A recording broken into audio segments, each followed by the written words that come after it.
Sa më shumë të hani, aq më shumë u hahet. 4 arsye pse nuk duhet ta teproni me konsumin e bukës.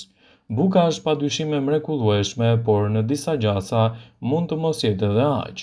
Buka është e para prej të cilës personat dëshirojnë të heqin dorë nëse duan të humbasin në peshë. Nga ana tjetër, teprimi me bukën shoqërohet edhe me pasoja për organizmin, të cilat do t'i gjeni duke dëgjuar këtë video deri në fund.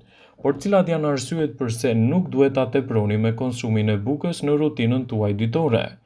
Konsumi i bukës në sasi të mëdha mund të shtojë urinë ditore, ndaj konsumi i tyre duhet jetë gjithmonë me moderim dhe asnjëherë duke e tepruar, pasi ndikimet negative në organizëm do të nxisin gjithashtu edhe shfaqjen e problemeve tuaja të caktuara. Konsumi i tepërt i bukës do të rrisë nivelet tuaja të sheqerit në trup, do të shtojë kilogramet e tepërt dhe do të rrisë gjithashtu problemet tuaja të tretjes.